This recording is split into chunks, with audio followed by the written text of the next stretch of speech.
Hello जी, राम राम सभी को। स्वागत है आपका हमारे यूट्यूब चैनल पे। आज देखो हम आपको कुछ अलग टिप्स बताते हैं। कटिंग स्टिचिंग ये तो हम आपको रोज़ सिखाते ही हैं, रोज़ बताते हैं। आज हम आपको कुछ मशीन से रिलेटेड चीज़ें बताते हैं जिससे हमारी अच्छी फिनिशिंग आए, बहुत अच्छी सफाई आए। इसके लिए कुछ टिप्स होते हैं, अगर हम उनको फॉलो कर रहे हैं, उनको यूज़ कर रहे हैं तो बहुत अच्छी फिनिशिंग आएगी, बहुत अच्छी सफाई आएगी और जो हमारी स्पीड है वो भी बहुत अच्छी बढ़ेगी। सबसे मेन होता है सिलाई में मशीन। अगर हमारी मशीन अच्छे से चल रही है, अच्छे से काम कर रही है तो हमारी ऑटोमेटिक ही फिनिशिंग आएगी। अगर हमारी मशीन बार बार धागा तोड़ रही है, अच्छे से चल नहीं रही, तो उससे क्या है कि हम इतने परेशान हो जाते हैं, ना हमारा काम करने का मन करता और ना कुछ सिलने का मन करता, गुस्सा भी आता है और उसको हम छोड़ ही देते हैं। तो जो हमारी मशीन है ना, सबसे पहले आप उसको मेंटेन रखो। कई बार क्या होता है कि वो नीचे वाला धागा अच्छे से नहीं आता, कभी ऊपर वाला नहीं आता, कभी वो टेप देती है, कभी उसमें बहुत सारे धागे फंस जाते हैं। एक कारण ये भी हो सकता है, कई बार जो हमारा मशीन के नीचे वाला सिटल होता है उसके अंदर धागा फंस जाता है, इस वजह से भी हमारी कई बार फिनिशिंग नहीं आती। कई बार क्या होता है, हमें बहुत सारा टाइम हो जाता है जो हमारी मशीन है उसमें ऑयल डाले हुए। अगर हम टाइम से उसकी सफाई नहीं करेंगे, उसमें ऑयल वगैरह नहीं डालेंगे तो फिर भी हमारी अच्छे से फिनिशिंग नहीं आएगी। जो हम आपकी मशीन है उसको आप मतलब साफ़ सफाई करके उसकी उसमें ऑयल वगैरह डाल के उसको थोड़ी देर धूप में रखो। धूप में रखने के बाद उसमें फिर अच्छे से धागा डाल के अच्छे से साफ़ सफाई करके फिर चलाओ आप, उससे बहुत फ़र्क पड़ेगा, अच्छी चलेगी। टाइम टू टाइम हमारी जो मशीन होती है उसकी मेंटेनेंस करना बहुत ज़रूरी होता है। अगर आप उस पर कंटिन्यू 4, 5, 10 दिन से काम कर रहे हो, उसकी सफाई नहीं कर रहे या उसमें ऑयल नहीं डाल रहे तो वो कैसे चलेगी। जैसे कोई भी इंसान है, अगर वो एक वीक खाना नहीं खाएगा तो वो कितना काम करेगा, कितना चलेगा वो। वैसे ही हमारी मशीन होती है, उसको भी तो ज़रूरत पड़ती है साफ़ सफाई की, ऑयल की। तो सबसे पहले रखो अपनी जो मशीन है उसको मेंटेन रखो। दूसरा होता है हमारी कैंची। अगर कैंची जो अपनी कैंची होती है उसको अच्छे से लगवा के रखो, उसकी धार अच्छे से लगवा के रखो। और एक है ना जो 10 या 11 नंबर की जो जुपिटर वाली ब्लैक कलर की जो कैंची आती है वो बहुत अच्छी चलती है, उसको इतना लगवाना भी नहीं पड़ता जल्दी जल्दी।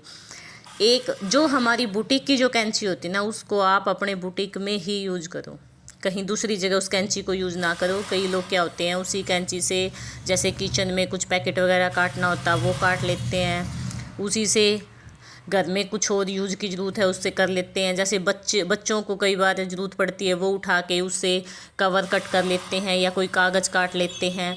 तो उस कैंची को आप सिर्फ कपड़े पे ही यूज़ करो, अपने बुटीक पे यूज़ करो। घर के कामों के लिए या बच्चों के लिए आप कोई और छोटी कैंची रखो, वो अच्छे से बढ़िया चलेगी। फिर अगर आपकी कैंची अच्छे से चल रही है, आपकी कटिंग अच्छे से हो रही है तो ऑटोमेटिक ही जो आप स्टिच कर रहे हो उसमें बहुत फिनिशिंग आएगी। तीसरा होता है प्रेस।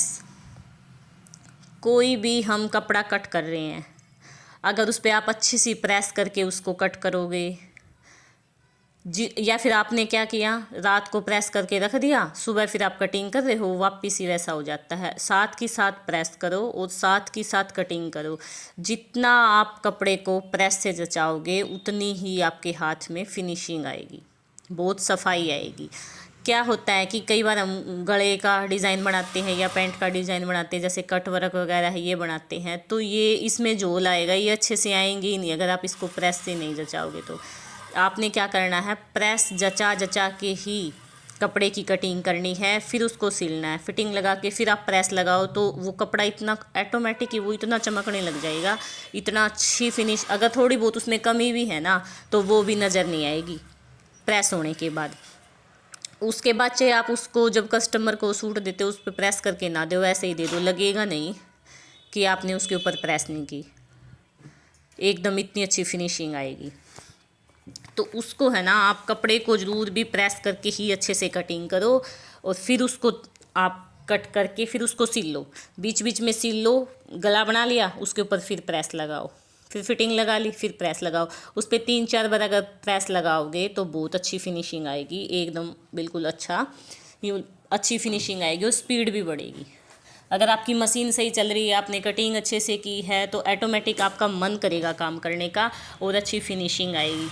एक ये सोचना है ना कि हमें ये काम करना है तो वो हम कर सकते हैं। कोई भी ऐसा काम नहीं है जिसको हम नहीं कर सकते, बस क्या है कि सोचने की देरी होती है। एक जो काम करो वो एज के अकॉर्डिंग सोच के मत करो कि मेरी इतनी एज हो गई अब मैं इसको नहीं कर सकता या मैं नहीं कर सकती या अभी तो बहुत ज़्यादा टाइम है बाद में कर लेंगे। या फिर हम ये सोचते हैं कई बार कि जो किस्मत में होगा ना वो हो जाएगा। तो भाई किस्मत मानती हूँ मैं भी कि किस्मत होती है, पर मेहनत भी होती है बंदे की। किस्मत बनाने से बनती है। जब मेहनत करोगे तभी तो किस्मत होएगी, जब आप मेहनत ही नहीं करोगे तो कैसे किस्मत होएगी। अपना है ना एक शेड्यूल बना लो कि आज हमने 2 सूट पूरे करने हैं तो वो करने ही हैं, चाहे आप उनको सुबह करो, दोपहर को करो, शाम को करो, लेकिन उनको करो। अगर आपने मन बना लिया तो मेरा ये मानना है कि जिस काम की हम ठान लेते हैं उसको हम कर सकते हैं। अगर आपने मन बनाया है कि मैंने आज 3 सूट कंप्लीट करने हैं या 2 करने हैं या 1 करना है तो आप बिल्कुल अच्छे से कर सकते हो। सिर्फ देरी किस बात की होती है, बस सोच बड़ी रखने की कि मैंने ये काम करना है। आप अच्छे से कर सकते हो। कोई भी डिज़ाइन है, कुछ भी है, आपको सिलाई आती है, अच्छे से आती है, आप अच्छे से कर रहे हो। कोई डिज़ाइन देख रहे हो, आप ये सोचते हो नहीं ये मेरे से नहीं होएगा, होगा, क्यों नहीं होगा, आप ट्राई तो करो। आप उसको अच्छे से ट्राई करो। 1 बार में नहीं होगा, 2 बार में नहीं होगा, तीसरी बार में तो वो 100% होएगा। एक होता है होम बुटीक। होम बुटीक का यही सबसे ज़्यादा फ़ायदा होता है। जो हमारा होम बुटीक होता है ना, उस पर किसी चीज़ का कोई प्रेशर नहीं होता।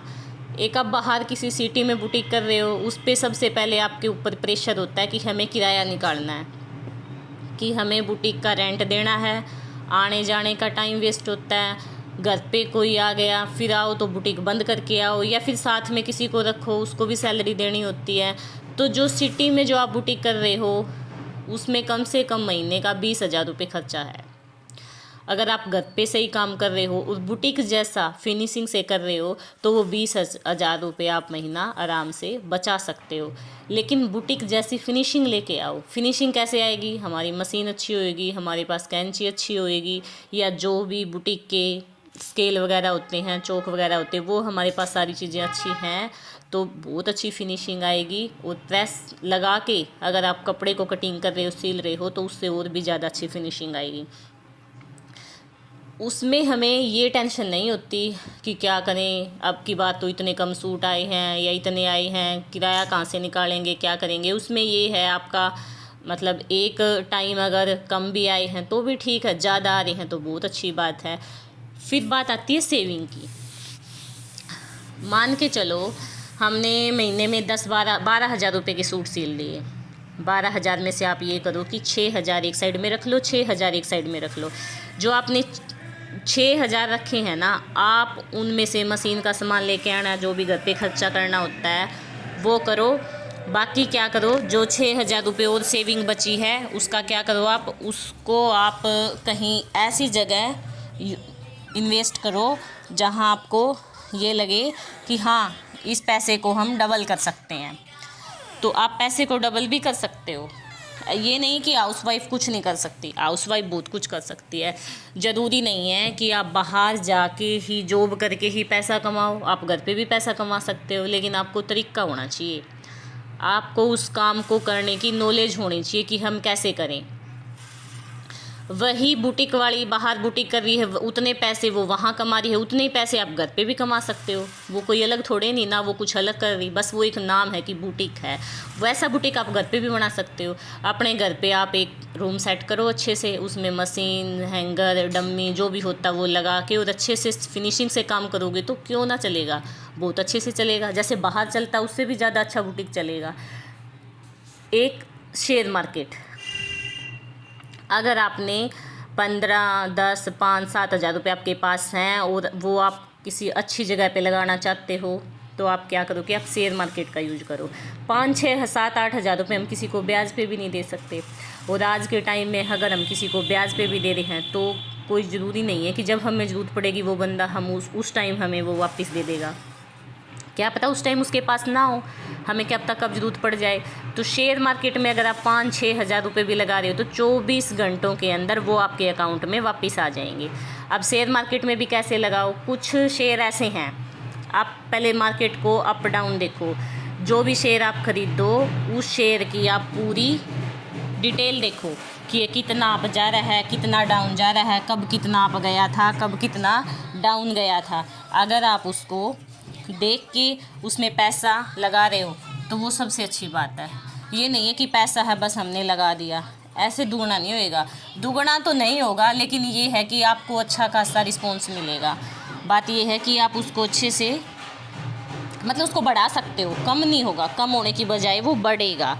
वो जैसे कि एक वो है ओला वाला शेयर है, आज कितनी है 27 तारीख है, जो आज की मार्केट है वो बहुत डाउन हो रखी है, आज मार्केट है डाउन। तो आज अब उसका प्राइस देखोगे ना तो 70-72 रुपये के आसपास होएगा शायद वो एक शेयर। मैंने कुछ दिन पहले, कुछ 1-2 महीने पहले देखा होगा शायद वो, जब वो 120 पे था। तो आप मान के चलो वो 120 तक तो जाएगा ही जाएगा।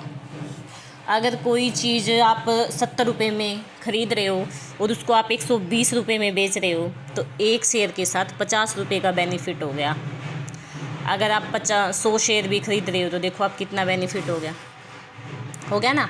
और उसमें आपके पैसे का कोई खतरा भी नहीं है कि हमारा पैसा डूब जाएगा या हमें मिलेगा नहीं। अगर बढ़ रहा है तो भी अच्छी बात है, अगर आपको ज़रूरत पड़ रही है और बढ़ नहीं रहा, प्राइस सेम है, जितने हैं उतने हाँ अपने निकाल लो। जब ज़रूरत पड़े 1000 रुपये की, 2000 की, जितना मन करे उतने शेयर आप सेल कर दो और निकाल लो।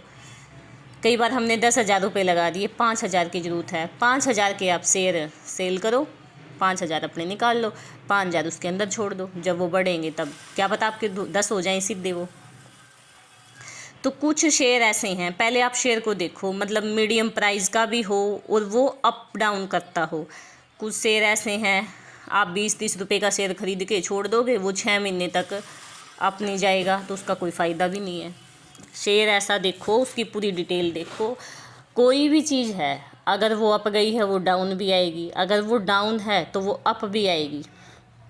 ये तो है नहीं कि आज आपने पैसा लगा दिया और कल वो डबल हो जाएगा, वो तो भाई कहीं भी नहीं होएगा। वो कहीं किसी के पास ऐसी मशीन नहीं है जो आप आज आपने 10,000 रुपये डाले हैं और सुबह उसके 20 निकाल लोगे, नहीं। उसके लिए आपको वेट करना पड़ेगा, मेहनत करनी पड़ेगी, तब जाके कुछ होएगा। बिना मेहनत के पैसा नहीं है, चाहे आप बाहर जाके करो या घर पे करो, मेहनत तो करनी पड़ेगी। ये नहीं है कि बाहर जॉब कर रहे हैं वही मेहनत कर रहे हैं, घर पे जो काम कर रहे हैं वो भी तो मेहनत ही कर रहे हैं। घर वालों का क्या है कि ये लगता है हाँ ये तो घर पे ही है, ये तो घर पे ही है। तो अगर हम अच्छे से कोई भी काम करें, थोड़ा बहुत अपने लिए भी सोचो, करो, तो ज़रूरी नहीं है हम बाहर जाके करें, हम घर पे भी बहुत कुछ कर सकते हैं। कुछ शेयर हैं जिनकी मुझे नॉलेज है, मैं वो बता रही हूँ आपको। जैसे उमंग डायरी है, वो आप लेके देखो। अब फ़िलहाल आज का प्राइस उसका बहुत कम डाउन है। वो खुद मैंने 165-160 पे खुद लिया हुआ है, 160-165 तक आराम से जाएगा वो, और आज वो 90 से भी कम है। अगर उसको आज आप ले रहे हो, एक शेयर में 50-60-70 रुपये अगर एक महीने में आपको बच रहे हैं ना, तो वो आपके इंटरेस्ट से कई गुना ज़्यादा है। इंटरेस्ट पे आप कितना दोगे? ब्याज पे 2 रुपये सैकड़ा, 1 रुपये सैकड़ा, 2 रुपये, 2.5 रुपये, इतना ही तो चलता है। अगर शेयर मार्केट में अच्छा सा शेयर लेके अगर आप लगा रहे हो पैसा, तो वो आपको 6-7 रुपये सैकड़े के इक्वल पड़ेगा। लेकिन वो उसमें थोड़ा सा दिमाग लगाना पड़ेगा, उसमें थोड़ी सी नॉलेज होनी चाहिए बंदे को। बहुत सारे शेयर ऐसे हैं, जैसे जोमेटो है, बहुत जल्दी वो अप डाउन करता है। जोमेटो बहुत जल्दी अप डाउन करता है। स्विगी है ना, वो भी, स्विगी भी हमारा क्या है कि बहुत जल्दी अप डाउन करता है वो भी। उमंग डायरी भी बहुत जल्दी अप डाउन करता है। और ये जो ओला वाला है ये भी बहुत जल्दी अप डाउन करता है। जैसे टाटा स्टील है, वो भी बहुत अच्छा शेयर है, अब वो फ़िलहाल बहुत ज़्यादा डाउन पे है, उसको भी आप ख़रीद सकते हो। तो कुछ मतलब ये बहुत एक अच्छी चीज़ है शेयर मार्केट। अगर थोड़ी बहुत नॉलेज है तो हाउसवाइफ के लिए तो बहुत अच्छी है, जिसके पास, हर लेडीज़ के पास मिलेंगे, जो अपना सिलाई कढ़ाई बुनाई का जो भी थोड़ा बहुत कुछ काम कर रही है, तो हर लेडीज़ के पास 5, 10, 15, 20 हज़ार रुपये आराम से मिल जाएंगे। तो उनको अगर आप अलमारी में रख रखे हैं आपने, या बेड में रख रखे हैं, या कहीं पर्स में छुपा के रख रखे हैं, तो उन पैसों का क्या फ़ायदा। कम से कम आप उनको ऐसी जगह लगाओ कि हम उनका प्रॉफिट उठा सकें। आप उस चीज़ को देखो, पहले देखो, समझो, फिर उसको यूज करो। ये नहीं है कि एकदम से पैसा उठाया आपने लगा दिया। आप देखो शेयर मार्केट चीज़ क्या होती है, न्यूज़ देखो, उसकी न्यूज़ें सुनो, उसको ऐप को डाउनलोड करो, ओपन करो, उसमें देखो कौन कितना शेयर अप डाउन कर रहा है, उसकी डेली स्टेटमेंट देखो। आज कोई शेयर 70 पे है, कल परसों भाई कितने दिन में वो अप कर रहा है, कितने दिन में वो डाउन जा रहा है। फिर आप जो आपको ये लगे हाँ ये ठीक है, ये जल्दी जल्दी अप डाउन कर रहा है, इसमें लगा देते हैं, तो उसमें लगाओ। कुछ शेयर ये नहीं, बहुत महंगे शेयर भी हैं, 1000 2 हज़ार, 2.5 हज़ार के हैं। तो आप अगर आपके पास सारे ही 10,000 रुपये हैं तो 2 हज़ार के शेयर, 3 हज़ार के शेयर खरीदने का भी कोई फ़ायदा नहीं है। उसके लिए तो पैसे भी ज़्यादा होने चाहिए। 3 शेयर आपने अगर 2 हज़ार के खरीद भी लिए तो एक शेयर 500 रुपये भी बढ़ जाएगा, तो भी वो 1500 ही तो बढ़ा। एक महीने में जाके वो कितना, 20 दिन में जाके वो 1500 रुपये बढ़ जाएगा। तो छोटे भी हों शेयर और हमारे बजट में भी हों और वो अप डाउन भी करते हों, वो चीज़ देखो आप। अगर ऐसी कोई बड़ी चीज़ नहीं है ये कि मतलब कि हम इसको पता ही नहीं है कि हम कुछ लगा ही नहीं सकते पैसा या कुछ कर नहीं सकते। समझने की ज़रूरत है बस। अगर आप इसको अच्छे से समझोगे ना, यूज करोगे, तो आपको ऑटोमेटिक समझ आ जाएगा। कोई भी काम ऐसा नहीं है जो हमें समझ ना आए। हमें सिर्फ क्या होता है कि उस पर फोकस करने की ज़रूरत होती है। जितना हम उस पर अच्छे से फोकस करेंगे उतना ही वो हमें क्लियर होता चलेगा। स्टार्टिंग में कोई भी चीज़ समझ नहीं आती, जिनको सिलाई नहीं आती ना, उनको ये लगता होगा कि सिलाई तो बहुत ज़्यादा टफ है, लेकिन मेरा मानना ये है कि सिलाई से ईजी कुछ भी नहीं है। सिलाई बहुत आसान है, बहुत ज़्यादा आसान है। सिर्फ किसकी ज़रूरत होती है, उसके जो मेथड होते हैं, उसके जो फॉर्मूले होते हैं ना, उनको सीखने की ज़रूरत होती है, उनको दिमाग में रखने की ज़रूरत होती है। अगर आप मेथड से और फॉर्मूले से अगर आप सिलाई कर रहे हो ना, वो कभी गलत नहीं होती, एकदम परफेक्ट आती है। और एकदम बिल्कुल ये लगता है हमें कि इससे ईजी तो कुछ है ही नहीं, लेकिन उसके फॉर्मूलों के अकॉर्डिंग चलो, तुक्के से नहीं। बहुत सारी लेडीज़ ऐसी हैं सिलाई करती हैं पर तुक्के से, उनको फॉर्मूले नहीं पता। फॉर्मूले जिस दिन आपको सिलाई के समझ आ जाएंगे उस दिन आपको सिलाई अच्छे से आ जाएगी।